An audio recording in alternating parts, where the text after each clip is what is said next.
Hey ladies at 307, it's Thursday. Today I went to the city of Malmo. It's about a 15-minute train ride from Lund, and I had to go for not fun reason. I had to go finish up my visa, but I spent the day in Malmo and explored the city. I have to go and get fingerprints and photographs taken to be in this country legally because my visa is technically not completed without those. And so I have to walk there from the train station in Malmo, which is a very big city, and it's not the main part of Malmo like I thought it would be. It's got some nice stuff. It's also got some like industrial stuff. It kind of feels like that time that Elizabeth and I went to go get the moving truck, if she remembers that. And yeah, it's a little spooky, but I'm okay. It's gonna be okay. So it wasn't completely okay. I apparently was standing in the bicycle lane.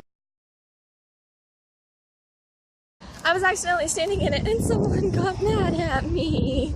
As I was heading to the visa office, I went past a cemetery that was on both sides of the road, which made me wonder, was anyone under the road?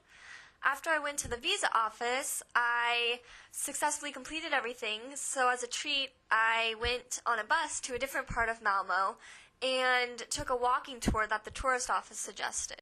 So, highlights of this tour of Malmo's outer thingy-bobber, jutting piece of land. I don't know what to call it.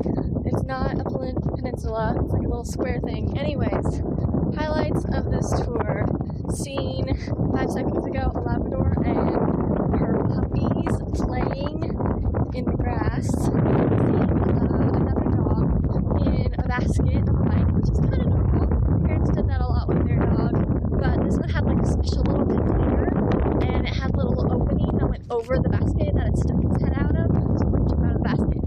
That's an upgrade. Seeing a houseboat, making me think of Elizabeth and the awesomeness that would be living on a houseboat. Elizabeth, I love this houseboat, but please always make sure you take care of your houseboat so this doesn't happen to it, because I love you. Other highlights, seeing a really twisted, crazy building. That building, which just for some reason they built twisted because they could. Other highlights are it's a gorgeous day and the water smells wonderful. It's made by the sea. This is cool. This is a life to live. I want to be these people right now. We're gonna see if something interesting is around this corner, because it feels like it should lead to something interesting. Yep, it's a park. Scratch that, it's actually the grounds of the castle, which is what I was looking for. So, yeah, win. Turns out the castle was a museum, so I walked around for almost 2 hours. And then I went into Malmo and talked about Fanta. Swedish Fanta tastes different than American Fanta, which I already knew was going to happen. But it's so much better here. It doesn't taste quite as toxic. I also did look around and take pictures of other things. But, you know, Fanta's more interesting than some old buildings. Camera's almost out of battery. Have to go home.